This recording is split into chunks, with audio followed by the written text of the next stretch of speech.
Welcome, Welcome, welcome, welcome. He wants to do the intro. Well, we are Michelle and Garrett Forbes. here on the Win Win Live show. And for the month of February, we have been focusing on love, the theme of love, the month of love being February, branded with Valentine. And today we wanted to expand that theme to bring in the family, not just a couple, but the family in celebration of Family Day tomorrow, Mhm. right here in Canada. And so, right after this message, we're going to be coming back to you and we're going to be having a conversation about how the couple, the love between us, expanded into the formation of a family. Stay tuned. We'll be right back after this message.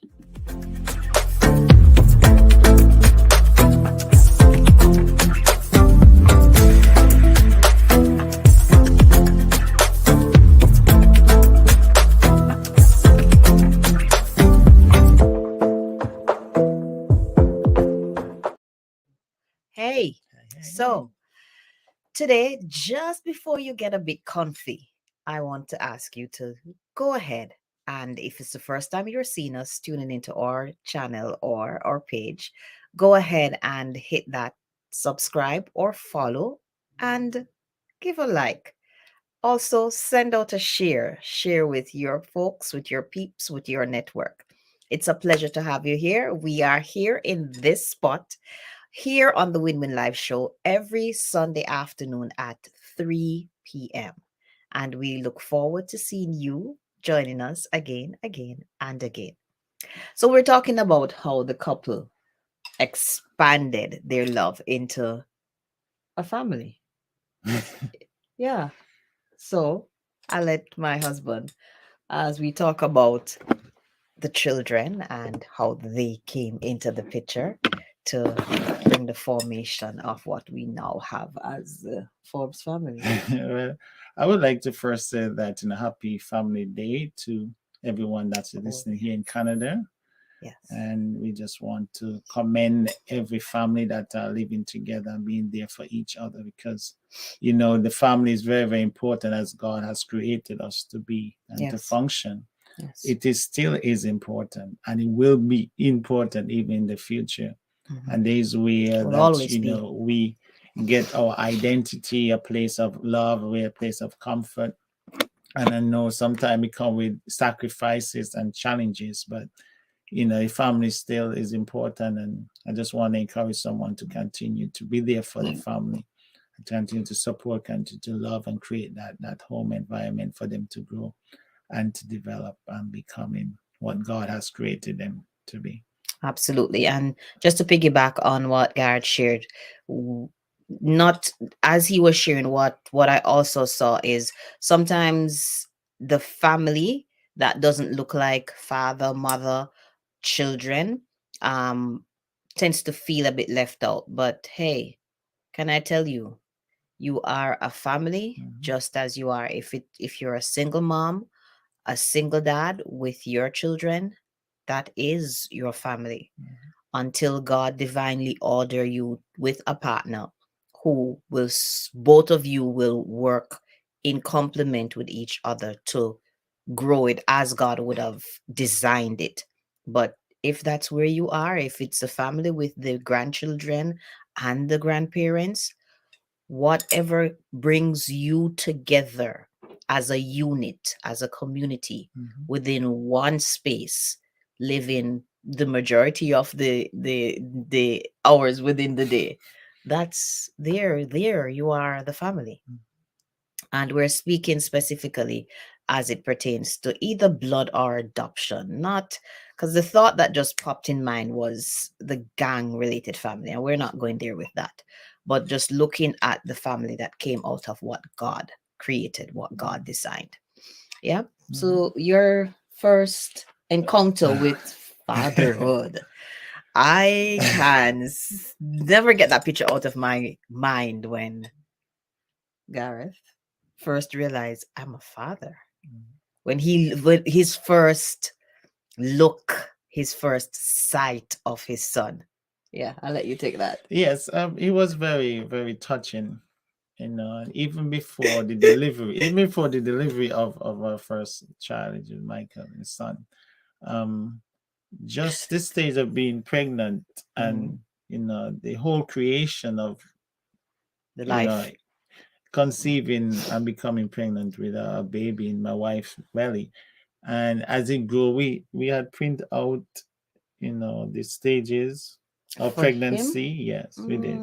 We And did? yes, and we Okay. were we were reading each week the Oh yeah. development, because you went Oh back yeah, into yeah, yeah, Jamaica. yeah. Yes, and that Michael was good. got Michael, I would say Michael got like the top of the line treatment. Yeah, I'm gonna share that a bit more with you in terms of what came after with the other two, but yeah, he got top of the line treatment like all out. Yeah, we followed weekly the Yes, developments within my yes. body. We would read and see like what is supposed to take place, and then like clock what is taking Place place inside. within Yes, me as I grew, as the pregnancy grew. Yeah, yes, and yeah, I uh, didn't remember about that. yeah, I remember that was very Yeah. special. That was very special, and to see how the baby developing and growing, how God created it to be. Yes. And I love the moment, like seeing at time you see the baby start to move in the Yeah, belly, yeah, and like you're yeah. watching it and you could actually feel the movement, and like it kick over here and then he move over here. So it was really Yeah. amazing, and talking Yes. to the baby Yes. while in the womb, Yes. activating and connecting with that child is really a special moment. Yeah. That is one of the highlights of pregnancy for me. I loved to feel the life of my child moving within me. That's just one of the highlights. It's an experience that I'll never forget. It's an experience that I'll always treasure. I love that. I really enjoyed it with all of my pregnancies. I really enjoyed that. Yeah. Yeah, so now going But then to go. just before he goes into that, leading up to um going through the whole process, I must say I highly commend this man, Gareth Forbes. But seriously, um his presence, and in my notes as we're preparing to come on today, I note the husband being present is a game changer. And I can truly say, like, every doctor's visit, um Almost every day. almost every doctor's visit, yeah, That's because right. Michael and Faith Marie, I flew back to Jamaica to have them. But the moment he landed, he would. Well, Faith Marie, you didn't get the chance still because she came out before you came. But for Michael, the moment he landed, he will be coming to the doctor's appointments with me. Prenatal Um, clinic. yeah, so like he was present every step of the way during the pregnancy and after. Like Yeah. you took time off from work, paternal leave. No, there was no paternal leave. Oh, But there I wasn't just paternal leave at no, that but I time. take vacation at that Oh, time. okay.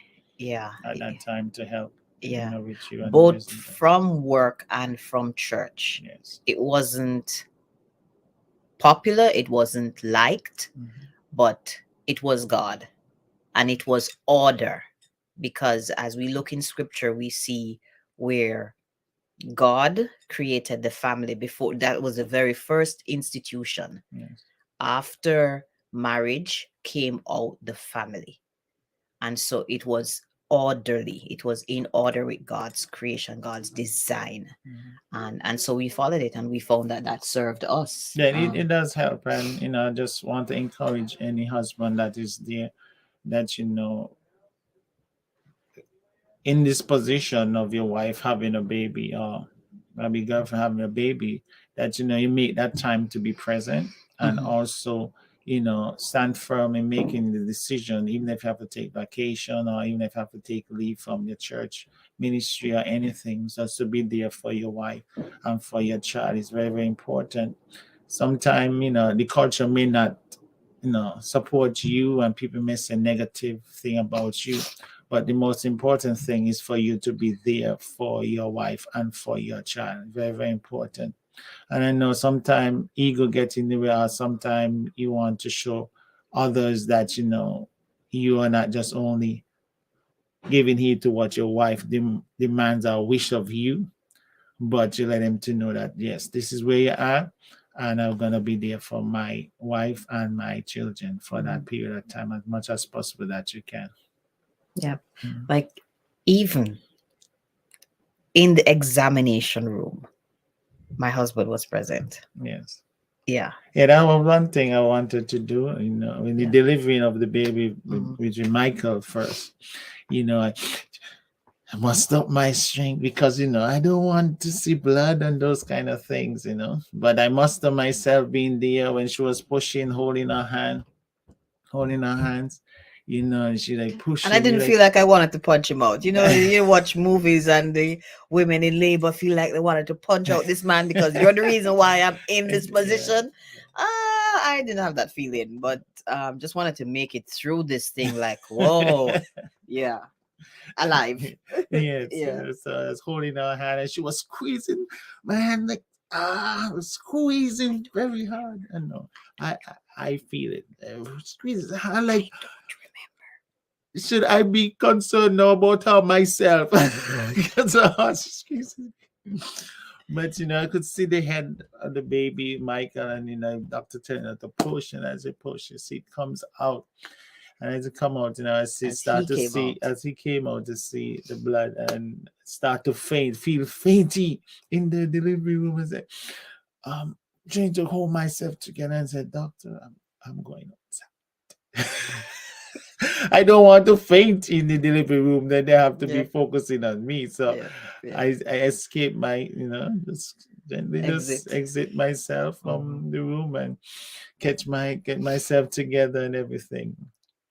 But it was quite amazing Could to write a see book that. about that. Yes. Hmm. And then as the baby came out and they had it in the incubator, and like I was there, they allowed me to be in the room to Cut. watch him. Or like a cut. I Because had cut. I did. Yes, I had like a cut the small umbrella. cut. I mean, a small cut, Oh, not an the place. incubator. Yeah, that's Yeah, right. yeah, I cut. Yes. yeah. He did need incubator. Yeah, I cut. Yes, and watching him and eye closed, and I was there, the first person to see him as he opened his eyes. You see, it looks so cute and so adorable.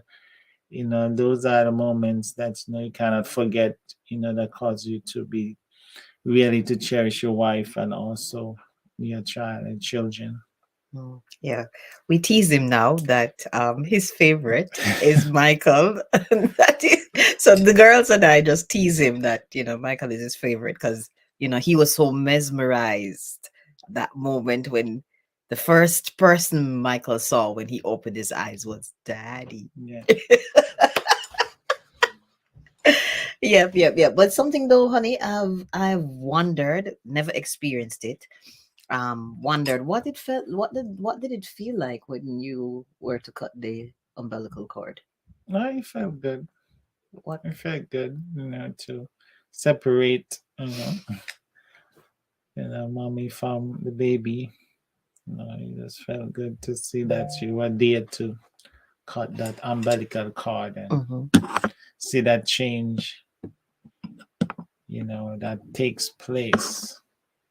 But it was just wonderful, and it takes a lot because, instead making time, there's a lot of shift take place. Like you have to be now focusing on the child and focusing on the wife, making sure that everything is taken care of. Yes. And just before we dig deeper into that, let's take a look at this promotion. And then we jump right back in that right after this, okay? Sure.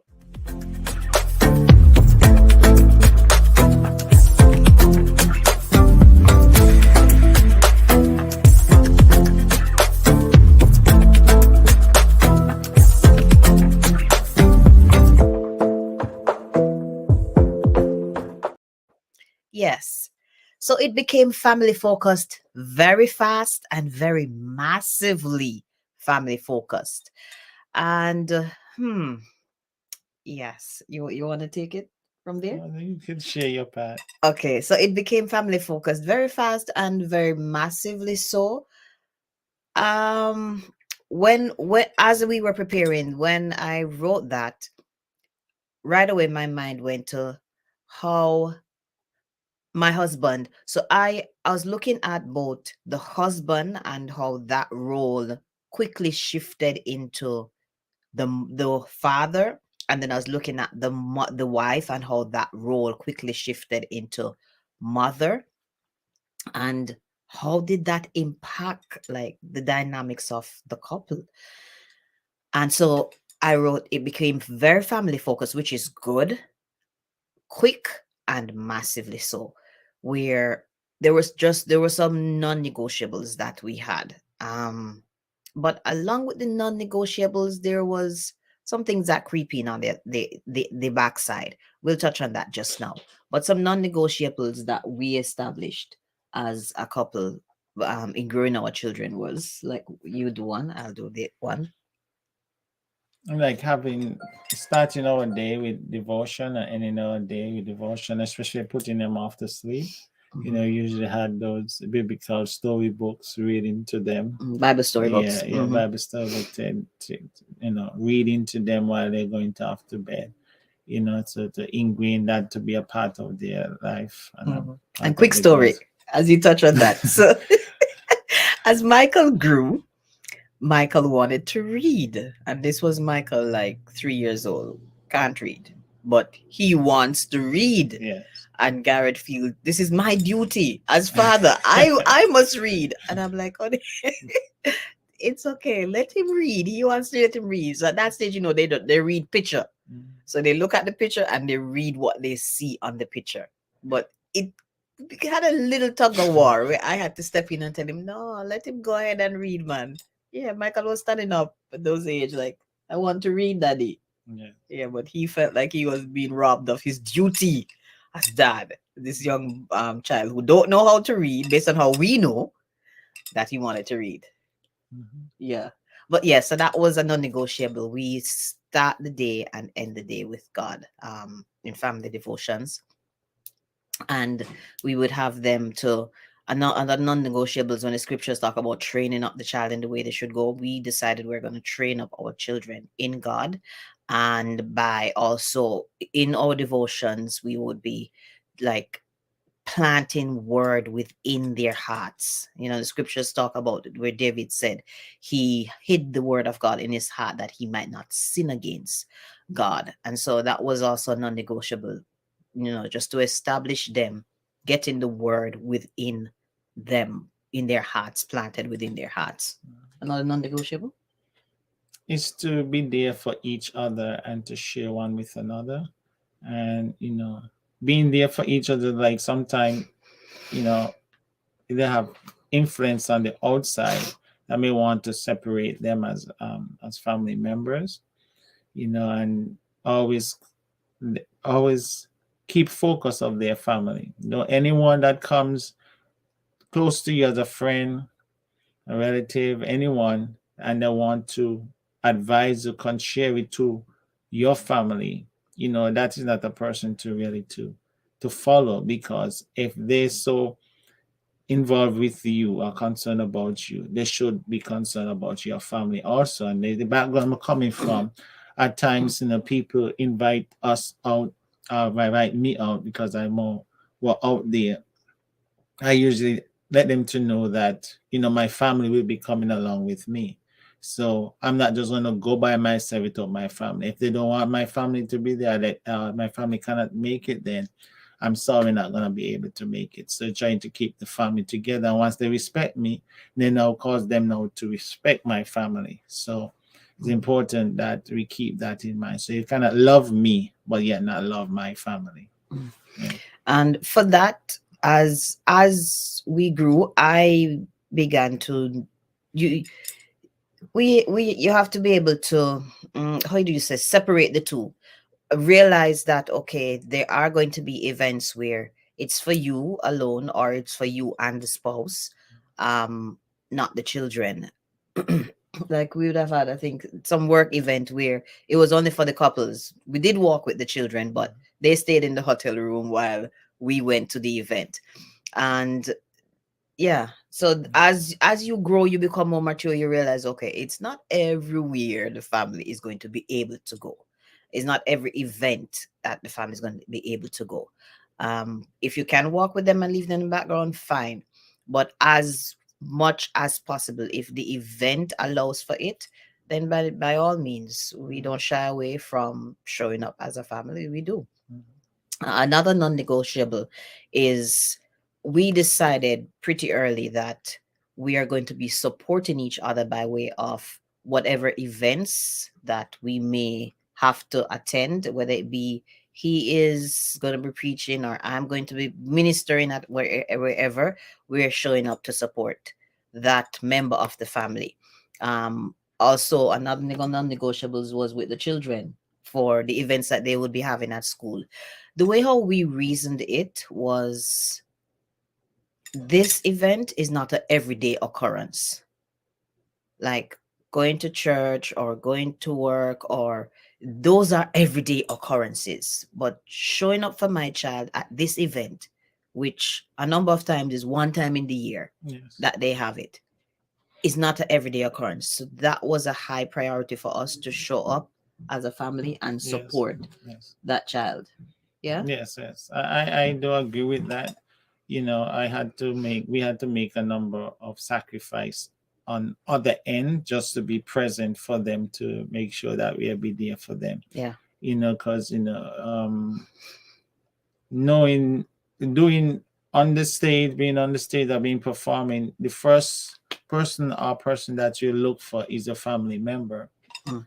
You know, so we want we implant that in them, that we're gonna be always there for them, whatever activities. If both can't make it, at least one make it. True. You know, so that we be present with them, Mhm. so that they know once they look up, mommy or daddy going to be there Mhm. in the audience. Mommy and daddy gonna be on the sideline cheering them Mhm. on. Mommy and daddy gonna be there to support them in whatever way. You know, so those are memorial moments that, you know, we just cannot get away from, and that make the family much more exciting and more interesting, because you know that mommy or daddy gonna be there for them. Mhm. And to close out our non-negotiables, there was something we established as to when folks give them things. I'll share one, and then my husband will share the other one. One was um, they are you don't just take it for you. So somebody gave you this, you don't just you said, can I have one for my sister, please, or can I have one for my brother, please? If the person is not able to, then what do when they get home? They Shit. share.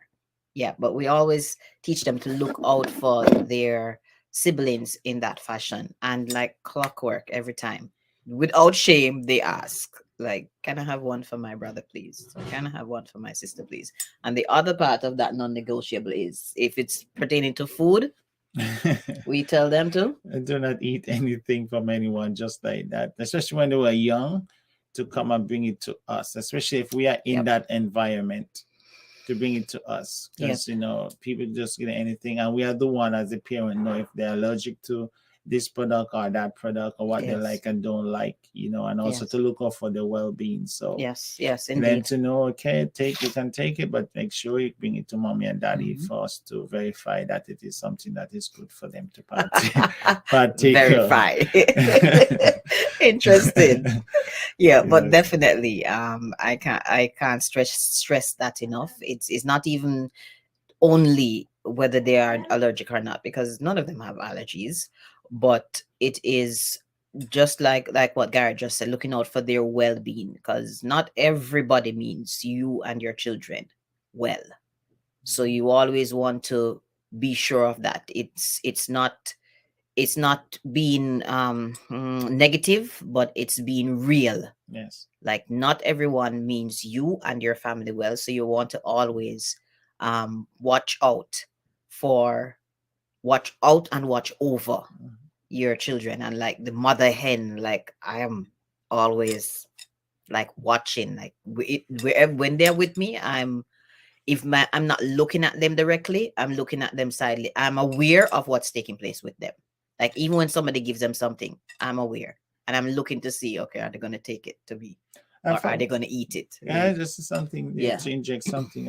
From my experience, that I realized that once you're being there present with the children, Mhm. the other children around recognizes you too. and they now treat your child differently than when the parent is not there. Because I remember a time that we went to cricket practicing with Mike, and he had this particular guy who was like giving trouble with everybody and stuff, and like he tell Mike a certain thing. But when he recognized that I was there, he started to back off because he realized that the father was present. So others that are around you, once they know, even if that, you didn't have to say anything, you didn't have to just say be nothing, present. yeah, just being present, and then know that you are present, and the other children recognize, well, who is he? That's my daddy. And that caused them now to treat that child differently So Michael than walk when they're not with there. his shoulders more squared, his head more when they're high. not there, so it is important that we as parents being present, if not both being there, or at least one person being there, because it makes a difference. Yes, indeed. In that child, in the operating. Indeed. And to wrap it up, coming on to wrapping up part, one of the things that we shared earlier, that when the children came, that it became family focused very quick and very massively. So much so that it started threatening the foundation. And the foundation is the couple, because it started with us, and then everything is built upon that. You see that house is built upon the couple. And it was me who realized it. Usually it's the female that realized it, but he was so, I would say, in a daze, just mesmerized with being a father, like, of these children, that the sight of the couple, the focus on the couple, just quickly became close to extinct. And it was I, as the wife, who had to, and the mother who had to say, so, and in that role was the wife who had to say, no man, I need time with my husband. It can't just be those children. I need time with my husband. Yeah. And that was something that we literally had to work through, and still working through. Yes. Yeah, so it is a work in progress. But if we can leave any advice with you guys as couples today, or soon to be couples, is to, yes, as you start out with each other, we were talking with you guys about the establishing, like, what, when you're starting out, the foundation, establishing that foundation in God as a couple, like establishing that. And as it begin to expand into children, never lose sight, like, establish. And that was something we never did. We never thought of it. Yeah, we never like establish something where, okay, as a couple, this is what we're going to do, whether it be date night or games night, just both of us, whatever it was, just to keep us firm and strong. That we never established, and that we would like to share with you, that it's a game changer if you establish that. These are some non-negotiables for we as a couple, as the family grow. I would suggest strongly that you do that. Yes. And your closing words, what would you? Well, my closing word is that always have God there to lead and guide you, and make preparation the night before for the following day. Because life still goes on. So you still got to work, and as if sometimes you have to drop off the child or children to the daycare by grandma. So it's important that you try to make preparation the day before or on the weekend. We call that, we used to iron the whole week, put things and wash all the clothes, make it thing lay out. He used to be the ironer. I enjoy ironing for the whole week. Lay out your uniform for work, and the school children clothes, iron uniform for school, iron in everything. Does make a difference. It does makes a difference. So I advise you to do that, so that it make your days going through the week much easier, lighter. And for any single parent, it's so difficult when it's two. Just imagine one. Any single parent that is there, don't lose hope. God's strength and grace could help you. Yes. And just encourage you to talk to your child or children, when they tend to get fussy and not getting what they like, just communicate with them. And sometimes because we are frustrated, we want to take out the frustration on the children, but try to avoid that. Okay, awesome. And there it is, our wrap for today. Just before you go, we want to tell you again how you can go about and get your copy of the I Am Loved and Affirmed Gratitude Journal. And after that, you will see our outro as we say farewell. Goodbye. Au revoir. See you again next week, same time, same place. Thank you for tuning in with us today. Yes, God bless you. Bye-bye.